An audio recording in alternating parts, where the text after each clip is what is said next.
welcome back to Safe Space. I'm your host, Chris Edwards. Safe Space is a community where LGBTQIA plus voices are not only heard, but celebrated. This is a place to share our stories of acceptance, of trials and triumphs, of growth and resilience. Whether you're beginning your journey or have been walking this path for years, this space is for you. On today's episode, I'm honored to share the stage with someone who truly embodies what it means to hold space for honest, healing conversations. He is the host of Tea with TJ, a podcast where love for tea, meaningful dialogue, and self-discovery all come together. His belief, his life is messy, but sometimes all you need is a warm cup of tea and an open heart to help you through it. Tea with TJ dives deep into human experience, exploring how we can better understand ourselves and grow through life's challenges. His vulnerability, compassion, and curiosity inspire so many to take the next step on their personal journey. So today we're going to have a spirited and frank conversation about life, healing, and everything in between. Everyone, please join me in giving a warm, safe space welcome to the founder and host of Tea with TJ, Mr. TJ Bolden. TJ, how you doing today? I'm great. How are you? Thank you for having me today. Oh, absolutely. So in full disclosure, TJ has been on another show that I do over on the original conference call on our other YouTube channel. You've been on the recap show with us, and you co-hosted one episode. How was that experience? It was great. I don't think I've ever done like a recap show, so that was my first one, and you all were very welcoming, and it was fun. It was super fun. Yeah. Yeah. And, after the show, when we were wrapping up, we were talking. I was just like, I think I'd love to have you on Safe Space. I think you'd be a great fit. So here we are. Yeah. But before we get started, I want to try something a little bit different, a little bit new. I actually have to give credit. I stole this from Gwendolyn Houston Jack. Okay. She is my, I would say, my Friday night partner in crime over on Indie Suit Media, where this is going to air in addition to on Constantly Changing for me. She does some rapid fire questions in the beginning of the show. It's kind of like icebreakers, just to kind of get the conversation started. And I want to try to do that. This season's all about change, and I want to try something different. So let's get into these rapid fire questions. All right, just throw out a quick answer, and we'll see where it takes us. All right. So the first one. What is your go-to karaoke song? Ooh, I have two. I will say I have two. It is Proud Mary, and I do both parts. I do Ike and Tina, and then Feed Me from Little Shop of Horrors. Oh, my husband would love you. He does. He loves Little Shop of Horrors. That's one of his favorites. If he was to do Broadway, that's what he would do. All right. Okay. Next question. Favorite comfort show? Oof. It would have to be, don't judge, Avatar: The Last Airbender. I can put it on at any time of day, whatever I'm feeling. It just, I don't know, it does something for me. It does it for you. Okay. Morning or night person? Night person. Okay. One word to describe your podcast. Ooh. Cozy. Ooh, I like that. Okay. And then the last one word to describe yourself 10 years ago versus now. Ooh. Changed.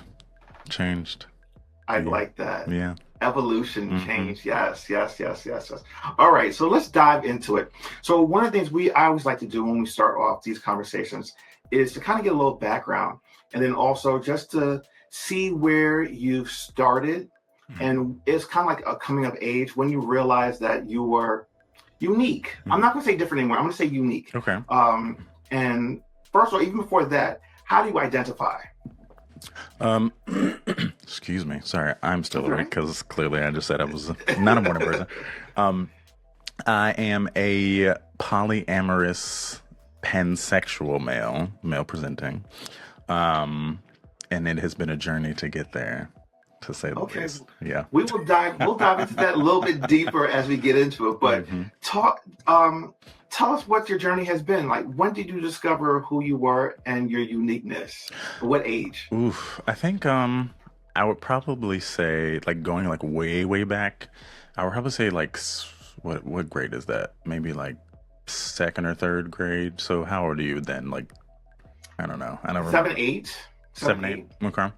Yeah. I had an experience where I was in elementary school, and I've always wanted to sing. I've always like sung, like my family sings. My dad's side is they're full of singers, and I grew up in the church, so like that whole spiel.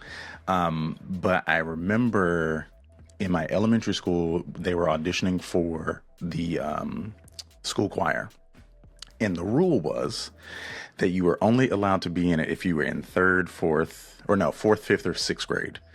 Anyone below fourth grade, you couldn't be in it, right? It was like the golden rule. And I remember going to my music teacher, Mr. Sterling. I will never forget his name. And I went to him and I said, I just need one chance. And then if you say no after that, sure. But I at least want the opportunity to just present to you what I have to offer. And I went in there and he gave me an audition. I auditioned. I was in the third grade. I auditioned and I got it. Like, he was like, okay, yeah, no, I think we need you. So I was one of the few people at that time that slid in under the radar and was in the choir with the fourth, fifth, and sixth graders. So yeah, I think I kind of knew after that. I was like, oh, maybe there is something slightly different about me, Okay. Yeah.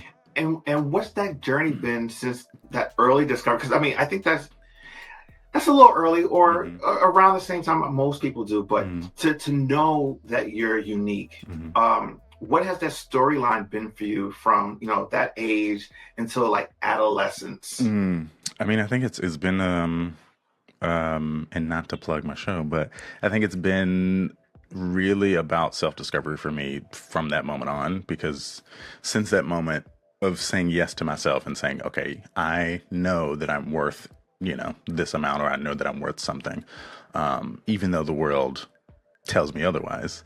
I mean, especially at that age in like what, mid 90s. But I think the journey through that and to where I am now has really kind of shaped the person that I am. And it's really taught me that, like, you don't know unless you ask, right? Or unless you present, unless you take advantage of the opportunity in front of you.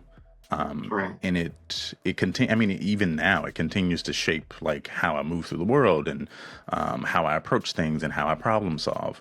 I don't believe in there's only one way to do something, right? I don't believe that there is just one answer. I think that there's a route for all of us to achieve the same goal.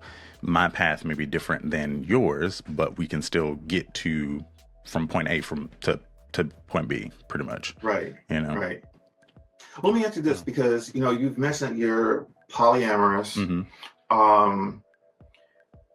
And I don't think you didn't have those words when you were 7, 8 into your early adolescence. So what did you think that you were or identified at that particular time in your life? When I was younger, I definitely identified as straight. It was not until, let's see, I would say when I got to high school, I was still very much in the closet and trying to figure out my stuff and figure out who I was and where I fit when it came to my sexuality. I would say around 10th or 11th grade. So what is it, like 15, 16, somewhere in there, is when I really started to explore and really ask myself questions of like, okay, what am I actually attracted to? What do I like? What do I find interesting? And I would say between 10th and 11th grade, I definitely skated that like bi line, and trying to figure out, well, I kind of like girls, but like I don't really want to have sex with girls. But then I also like guys. I find guys attractive, but like I don't really know what to do. And I would say that I think that's where the essence of my pansexualness comes from, because I do still find women attractive. I just may not want to have a sexual relationship with them. There are very few people that I could have it with, if it gets there, but for the most part, I'm attracted to male presenting folks. Like that is what I find attractive. But I think I would say like 11th grade is when I really started to like explore relationships with guys. I had a boyfriend when I was in 11th grade. My first boyfriend. It didn't last long. But I mean, no high school relationship is Yeah, worth they're a penny, fleeting. Um, but then when I got to college, I remember going into my freshman year and saying to myself, and goes back to like the opportunity presenting in front of yourself and like really focusing on you and the real like self development. I remember going into my first year and telling myself, okay, you have a clean slate. No one knows you. You have an opportunity to be whatever you want to be. Go with that and see what happens. And sure enough, within the 3 months of me being there, I met my partner that I have been with since 2007. So like we met in college. Yeah. I Oh wasn't looking wow. for him. Wasn't looking for him. I was ready to like, wild out in college. I was like, oh, I'm not at home. Like I can just do what I want to do. Do whatever. Yeah. And sure enough, within that first 3 months, we met and like we've been together ever since. Yeah. Wow, that's a long time. Yeah. So, I think you found self-discovery and you found your person all in like the same time, Mm-hmm. which is rare. Yeah. Yeah. It's rare. Yeah. Okay. So that's why I say, like, when So, people ask me, I'm like, I promise you, the moment you stop looking, they will come to you. You know? listen, you ain't saying nothing. Yeah. I tell this story all the time, and people who know me know my story. Mm-hmm. I was not looking. Ronald was not looking, and Mhm. that's when we just happened to our paths cross. And Mm-hmm. honestly, if it wasn't for social media, our paths never would have crossed. I've been to Delaware maybe like once or twice, just in and out. Mm-hmm. And then also the age difference. Yeah. We don't run the same circles Mm-hmm. in any respect, so I never would have met him. But when you're not looking for love Mm-hmm. or a relationship, 9 times out of 10, it's going to find you. Mm-hmm. And sometimes Yeah. it's the best way for it to happen. I've told the story too before. My grandfather said to me many, many years ago, I was probably like 13 when he said this to me. He was like, you know what? Don't go looking for love. It'll find you. Mm-hmm. And I always remember that. I've always kept that in the back of my mind. Yeah. Anytime I've gone out there looking for a relationship, it's never really lasted. Mm-hmm. It's had its moments, but the moment I wasn't looking and I just kind of like put it out there that I'm just doing me, Yeah. boom, right on my front doorstep. Mm-hmm. That's how it Awesome. happens. Yeah.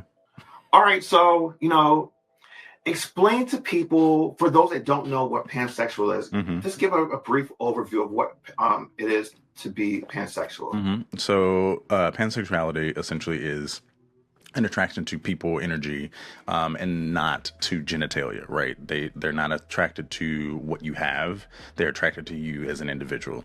And so I found myself between late high school, early college, where it was more important to me, more valuable to me to find attraction in the actual person, right?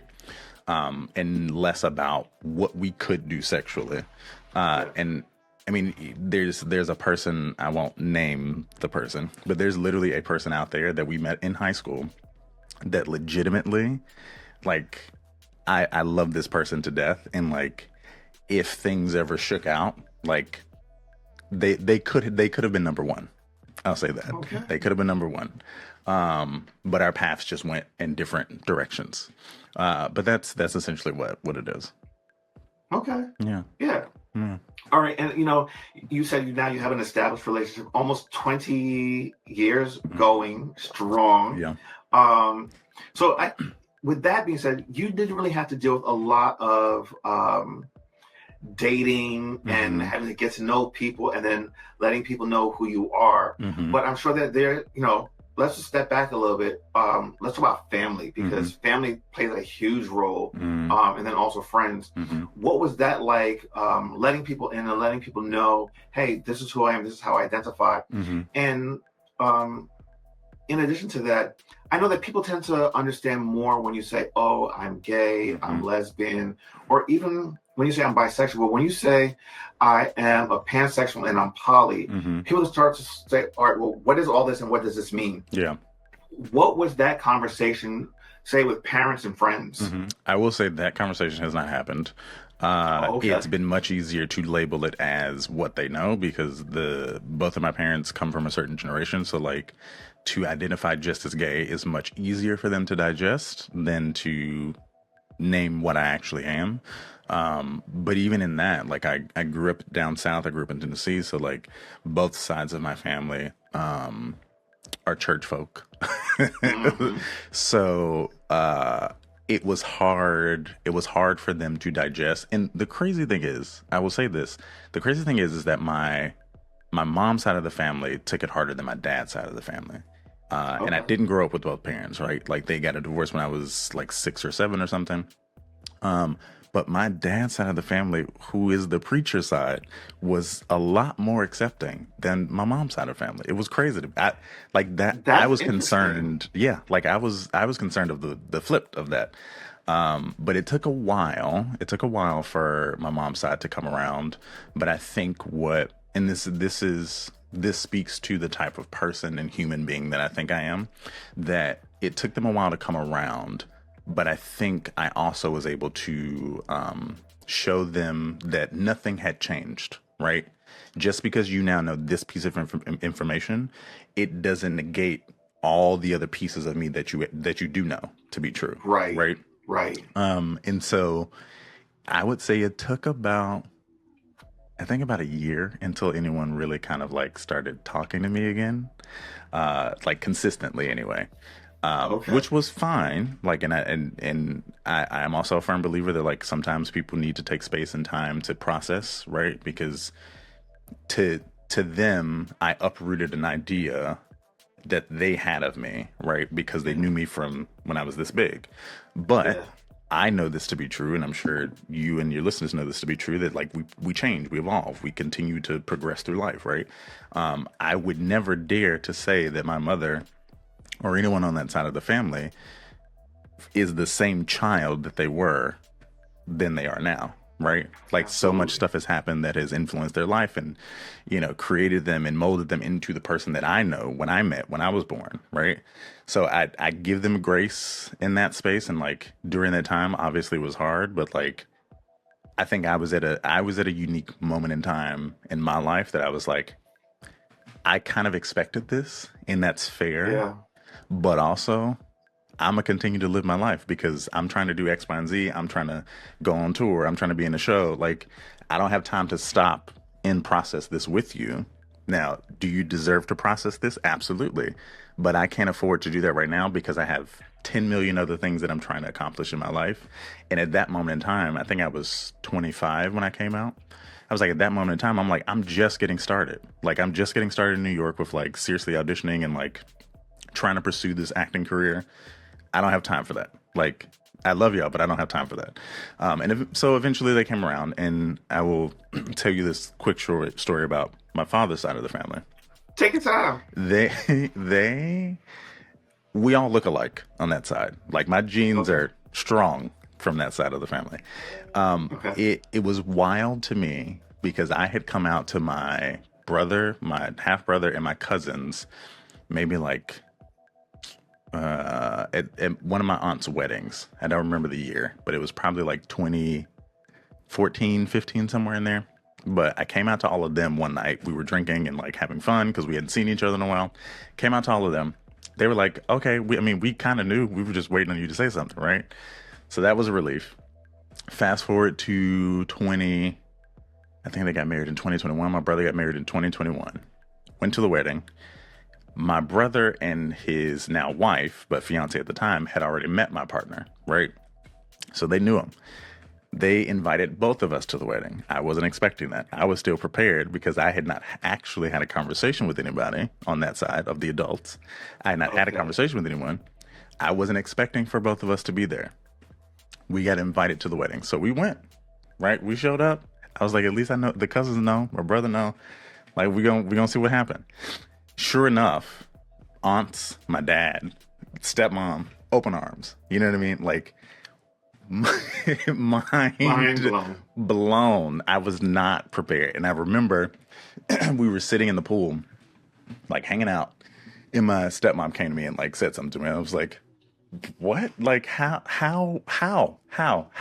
is this side, the preacher side, the one that's more accepting than, the person that I grew up with? But yeah, it was interesting. And I think that's one of the that goes back to what I said earlier of like, you never know unless you ask, right? Unless you present it. So I think even in that, being in a space to be open and receptive to what they could give me without even assuming that that's what it was going to be, I think, truly spoke to the type of humans that they all are. So, yeah. Isn't it interesting how we always make situations harder in our minds than it actually is in reality? I mean, I've been doing this now. This is the third season of doing this, and in a couple of years. And I find that every time I talk to someone, the individual who is going through the experience is the one that has the hardest time with it and have preconceived ideas and notions of what everyone else is going to expect and think of them. And it always turned out to be, for the most part, the opposite of it. Because I had a similar experience. Like, I thought like two of my best friends, I thought my father would have had an issue with it. I even thought maybe my mom might have an issue with it when I told her. But like everyone was just so opening and welcoming. And I think, part of my experience of having such a positive experience was the fact that when I told people I was already married, so they didn't have a choice in like, oh, you're just out there dating men and doing this and like, no, I'm in a committed relationship. I'm married. I'm living with my husband. So I was just like, all right, well, welcome to the family. But yeah, we always make it out to be worse than what it actually, the reality of it is. Look, let me just ask a question. You've been with your partner for almost 2 decades. Where do you see it just staying in this particular space, or do you see maybe like getting married and kids? What does your future look like? I think marriage is in the cards.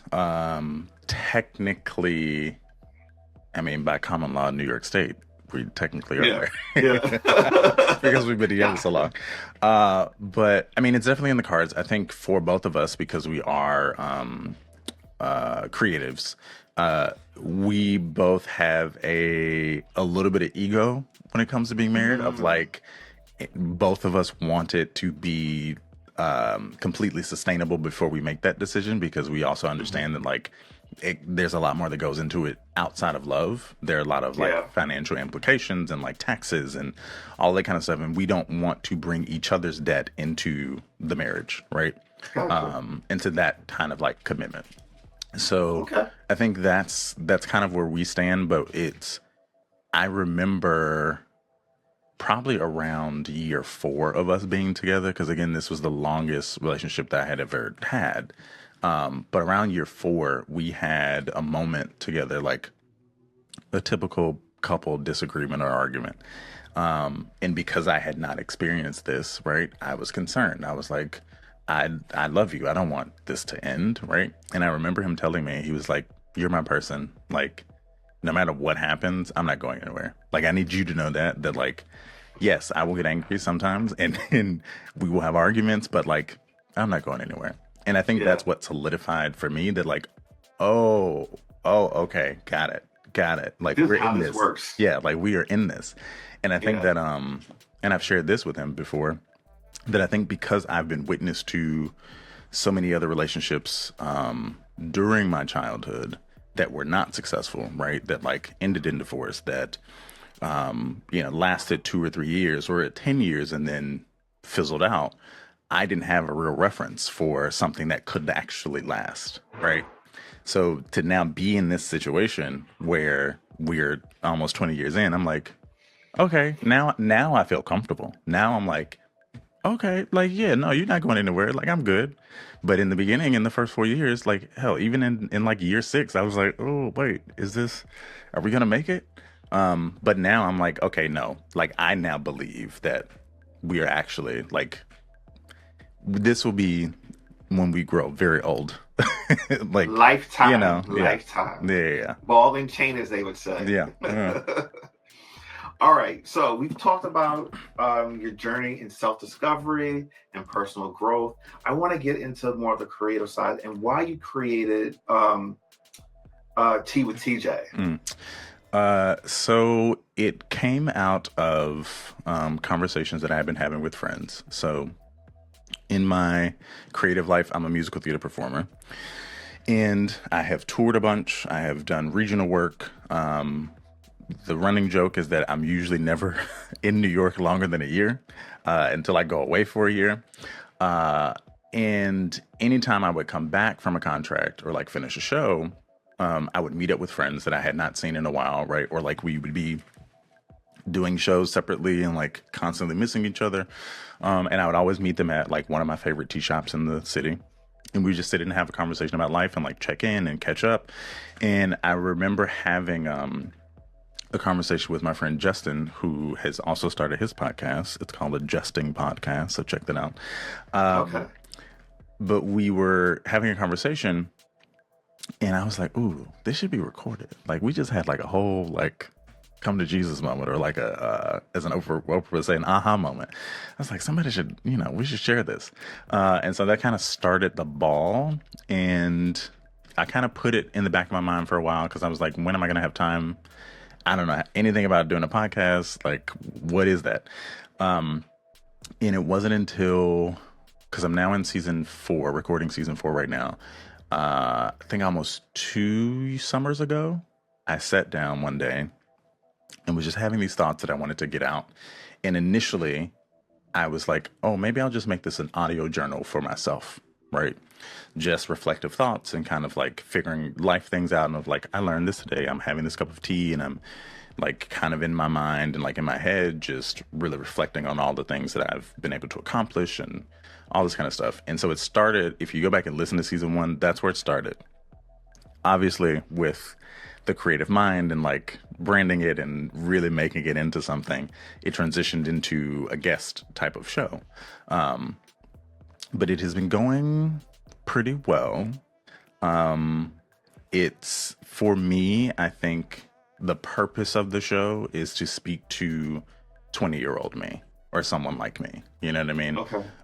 My hope is that like it reaches that type of audience to be able to give these little life insights of self-discovery, of figuring out yourself, figuring out your sexuality, figuring out how to appreciate your own worth, right? Like really saying, oh, I'm actually worth something. Like, because I think, and I don't know, maybe it's New York City actors, but we all, especially in our younger years, we all are questioning everything, right? We're questioning, am I good enough? Am I going to book this job? Like, I've gotten a million no's and no yeses. Like, why am I doing this? Should I continue to do this?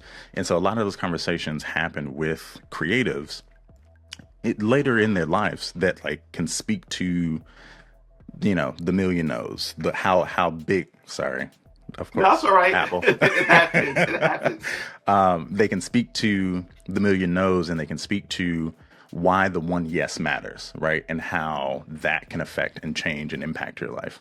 So that's essentially what the show is. And it all happens over a lovely cup of tea because I love tea. All right. That was my next question, actually. Like, how did tea become such an integral part of this story?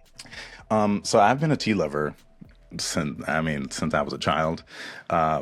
In college, they don't exist anymore, but I discovered this place called Teavana.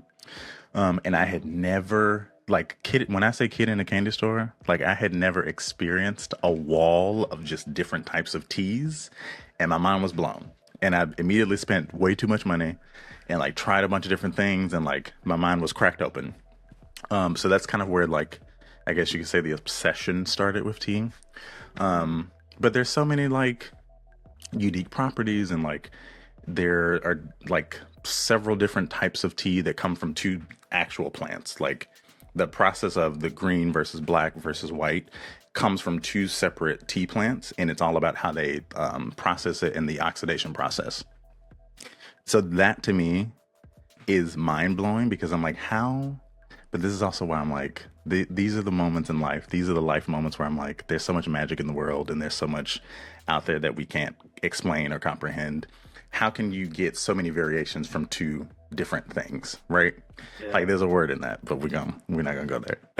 Okay.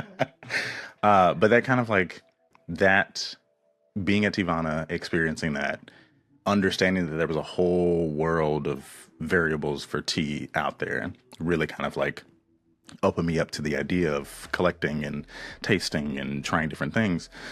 So it's kind of been in me since then. But as a child, I used to love, like, sweet tea was my jam as a kid. Okay. You know, I would So always you go. don't you don't discriminate as far as like cold or hot teas. Oh no, no, no. There is a reason for each one. Like there's a Okay. day when like on a nice summer day, I'm like, I want a little white tea, something refreshing, light. You know. Let me ask you this: Are hmm you a sweet tea drinker or a bland tea drinker? So here's the thing. I'm a bit of a tea purist now.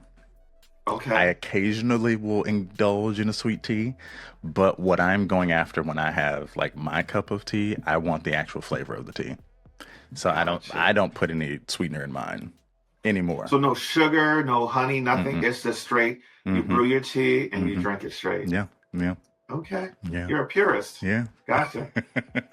I mean I can I can associate with that because I'm a tea drinker. Okay. Coming from a Caribbean country, we grew up on Mm-hmm. tea. Mm-hmm. It was always, oh, you have to have something warm in the morning. So, and Mm-hmm. you know, you don't give your kids coffee Mm-hmm. growing up. So it was always tea. Mm-hmm. You know, black teas, Earl Grey, Mm-hmm. English breakfast. Mm-hmm. But then I love all types of teas. And every year, we didn't do it this summer, but we typically go out to uh, Pennsylvania, like Dutch country, Amish country, that type of area, Mm-hmm.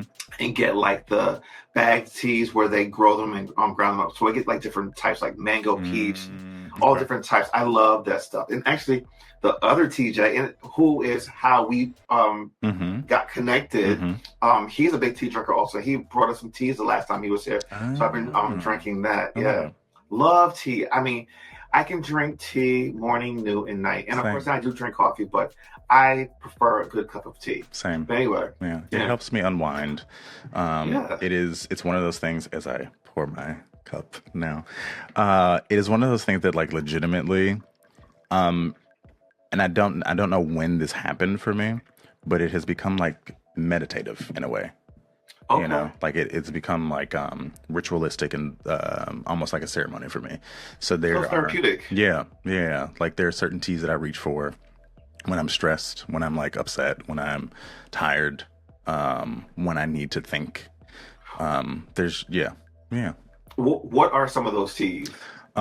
So when I'm stressed, I usually go for like a dark black tea. Okay. One of my favorite ones is this tea called Lapsang. It's a Chinese black tea, and it is smoked, so it kind of tastes like whiskey.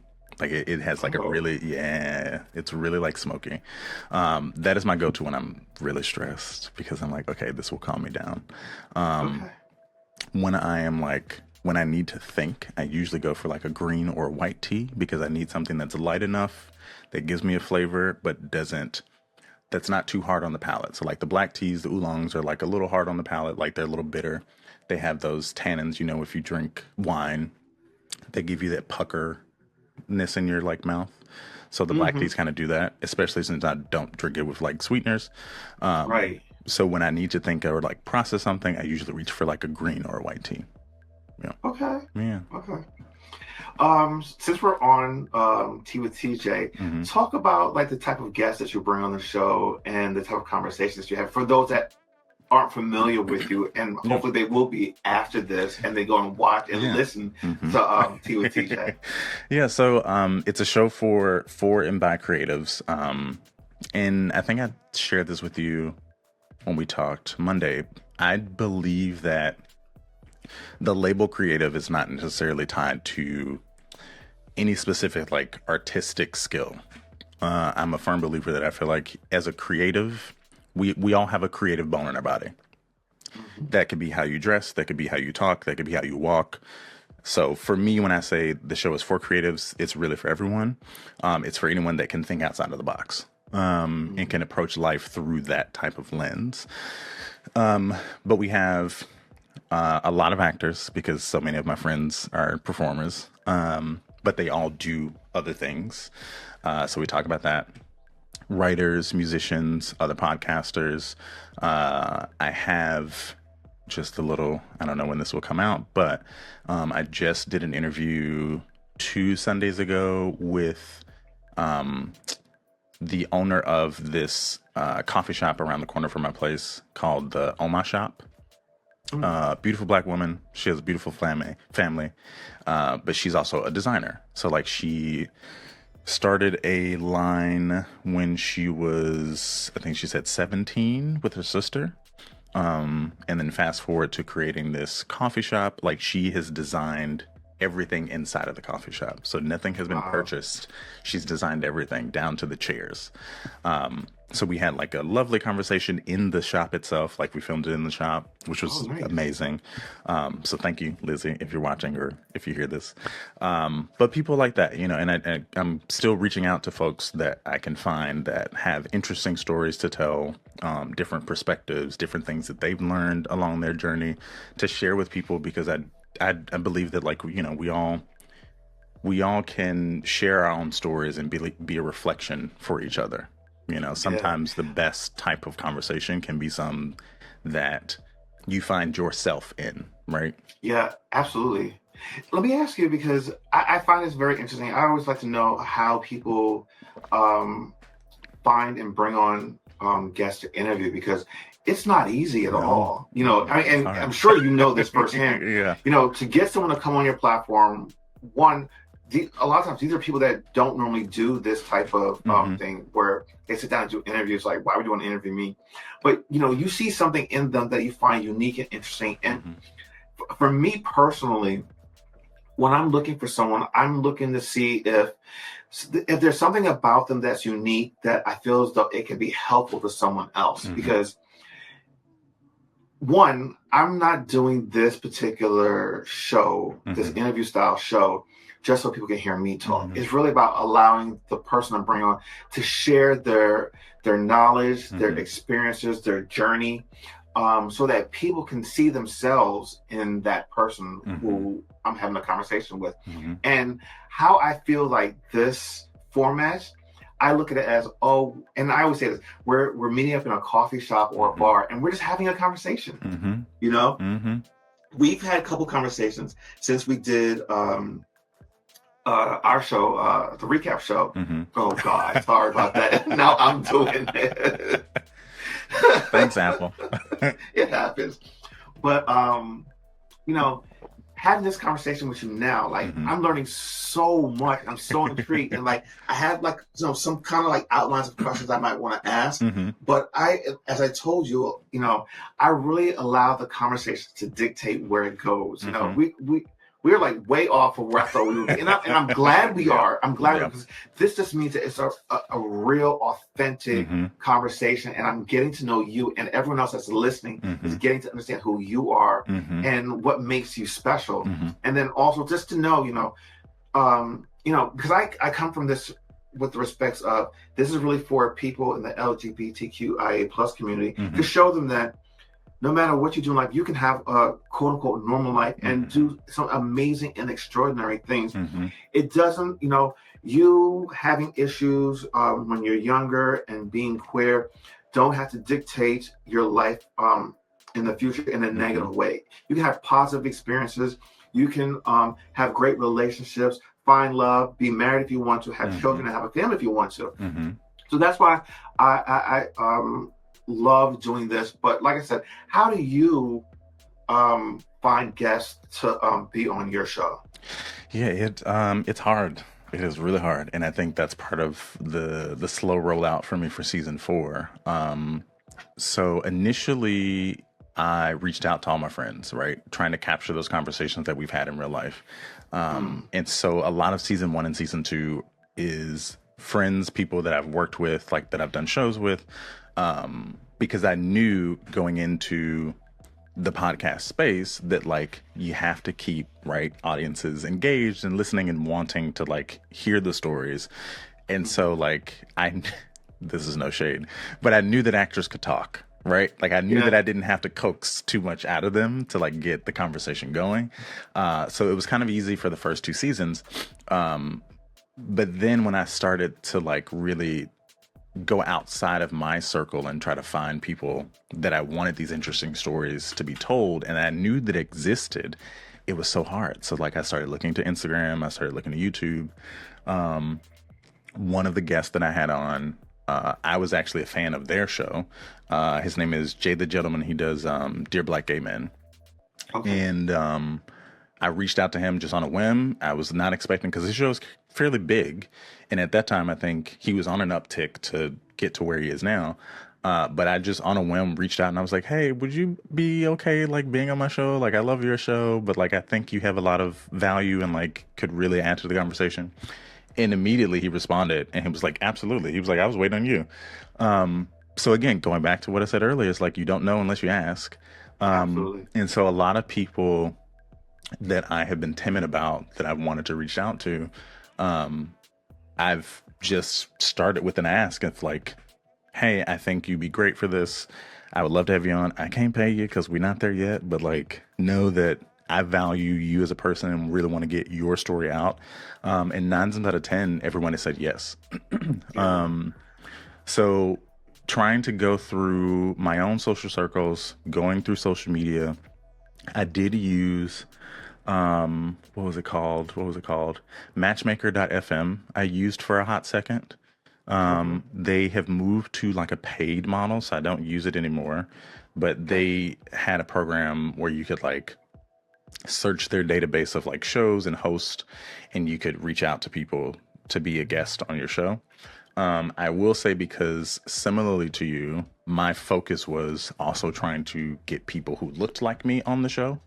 And there were not enough of us on that platform, unfortunately. So I didn't really use it too much. But yeah, I've been trying to find new ways to find people. And I mean, also in New York, I think, you know, we meet people everywhere here. So like, Yeah. you know, making a mental log of like, I had an interesting conversation with this. Maybe that person could be a guest, and trying to keep in contact that way too. Yeah. Okay, one interesting question I have for you. How has your identity shaped your podcast and message? Oof. Or has it not? I think it informs a lot of the conversations, because I'm speaking from a very specific perspective. But I will say, for Tea with TJ, we've not really talked too much about like sex, relationships, and love. It has been all about self and all about like reflective moments and like life insights. However, there was a conversation that I had with Jay the Gentleman from Dear Black Gay Men, where we touched briefly on polyamory with him, because I think I brought it up in conversation because, again, I do the same thing where I'm like, I have stuff prepared, but I really want to capture a real, you know, intimate conversation. And I think I mentioned it in passing, and it turned into a whole separate section that I was like, great, we're going to explore this and we'll share.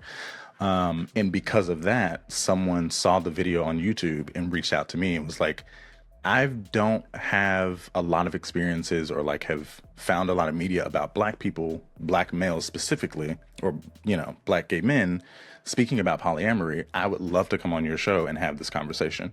And so we did a 2-parter. His name is Lonnie Woods. He lives in LA, but we did a 2-parter about it. So like even stuff like that, where I'm like, allowing yourself to be vulnerable and honest in the moment could yield something that you aren't even expecting, you know?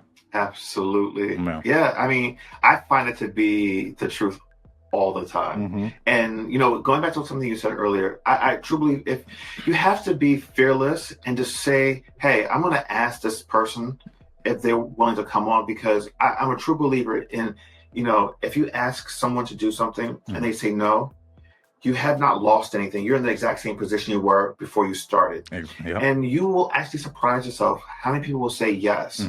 I mean, I'll use the recap show as a perfect example. This past season of the recap show, we did for Project Runway. And never in our wildest dreams did we think that we would, we knew we wanted to have like guest hosts on and, you know, see where we could go from there. But nowhere did we ever think that we could get the contestants to come on. And we've had 2 contestants from the show on our platform. Mm-hmm. And, you know, these were just all on a whim saying, hey, I said, let's just reach out to them in the DM. They Mm-hmm. did, and they responded, said yes, and they had such a great time. We had a great time with them. Mm-hmm. So you never know until you try. Yeah. The most successful people in the world, in business and in life, are people that take risks and ask questions. Yeah. You're not going to learn, you're not going to get anywhere in life if you just stay stagnant and don't allow yourself to be around other people, to be in the spaces that they're in, because I want to keep moving up, and you can't keep moving up if you're not willing to move. Exactly. To take chances. And here's the other thing too: you have to bet on yourself. Mm-hmm. If you don't bet on yourself, you don't know what you can do and what your potential is. Yeah. You know. All right, so before we get ready to close out, I've got 3 small questions, and you can kind of elaborate a little bit on. And we're calling it wisdom for listeners. All right. Okay. So the first question is, what advice would you give to someone feeling lost or unsure of who they are? I think my biggest thing would be to learn to sit with yourself. Something that I learned, I think, in tandem with not only being an actor, but also living in New York and going through therapy, is that at the end of the day, right, we have our family, we have our friends, we have our loved ones, we have our partners, but you have you, right? So learning to seriously sit with yourself and really say, okay, I am worth X. I am these things. I am really great at X, Y, and Z. I'm really great at riding a bike, or, whatever it may be. Learning those things about yourself so that you can actually accept yourself, I think is the best place to start. Well, that's a great answer. All right. No, it really is. Oh. How do you stay grounded when life gets overwhelming? Oh, Jesus. This. But I think there are a few things for me. I think I enjoy, and I feel like anyone outside of New York City may not understand this, but I think a good walk for me does something to me. I don't know if it's the movement, if it's the feeling of the ground underneath my feet, but when I feel fleeting or feel like I am kind of like a chaotic mess, a walk is something that kind of recenters me. Okay. That I don't know if it's the act of the movement, it could be, I don't know, but that space and being able to connect with my breath and put that movement forward really kind of eases my mind. Yeah. You touched something in me when you just said that. You triggered something in me, because I can relate to that. I am an avid walker, and I want to say runner. I have not been running like I used to for the last year or so. But when you said the connection of your breath, I know for a fact, especially when it comes to running, people say, oh, I can't run. I'm always running out of breath. And to be honest with you, because I used to do this, that's such a cop-out in a way, because running really is about breath control. And once you find that rhythm of how to breathe through the running, it becomes effortless, and you can just run. And you'd be surprised how much you can run, unless you have some type of ailment with knees or ankles or stuff like that. And after running for a while, it can do that to you. But there's something about that connection of your breathing and the pace that you create. And then also, if you walk or run with music or podcasts or, whatever type of medium you like to listen to is really therapeutic. So I connect with you on that level as well. Yeah, I'm a firm believer in you can breathe through anything. Yes, you can. Anything. Yeah, you really can. Yeah. All right, the last wisdom for listeners question. What's a mantra or belief you return to when you need strength? Oh, this is going to be crazy. because it is so typical, but I firmly believe it, and I'll explain. This too shall pass.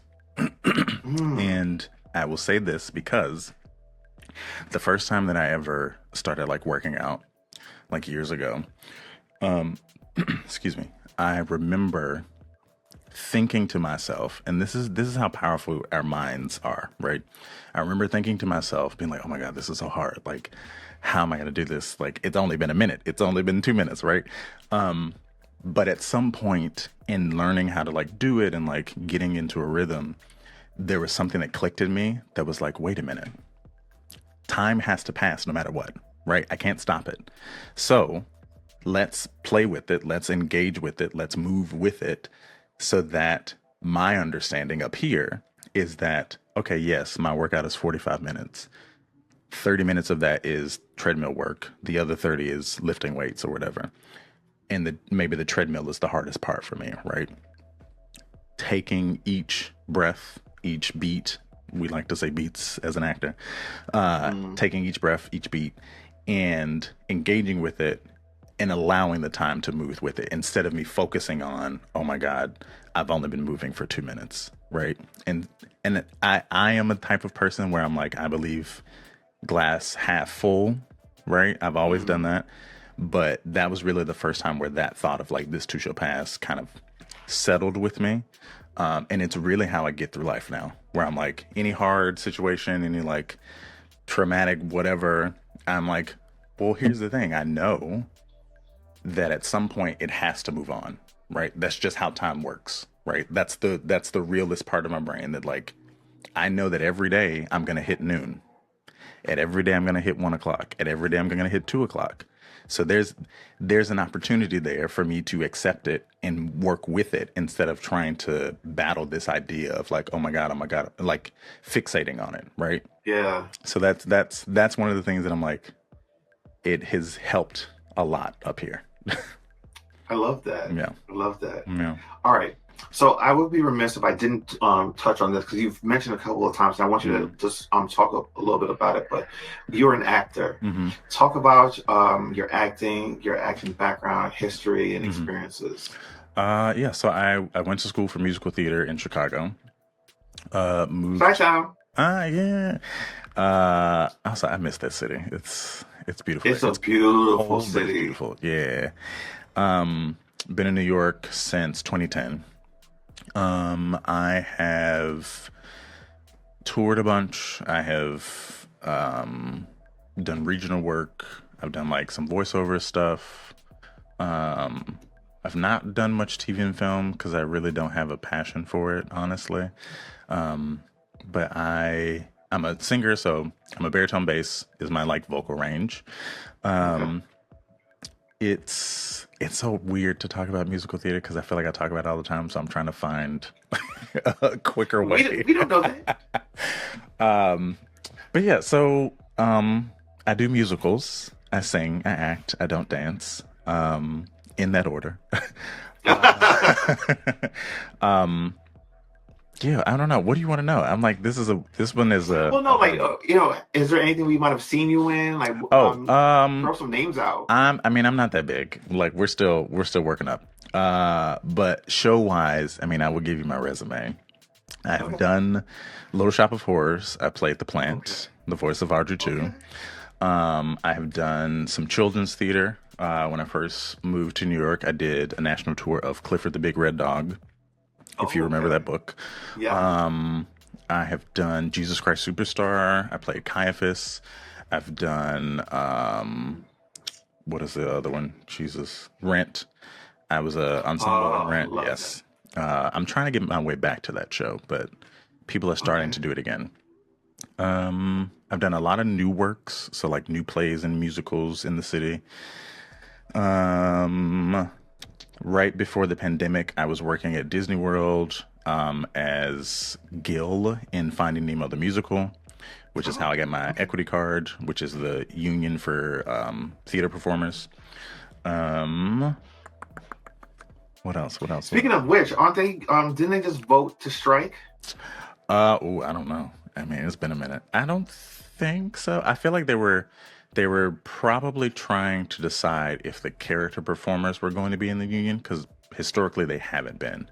So I know that has been like a constant battle, but I haven't like looked at them in a while.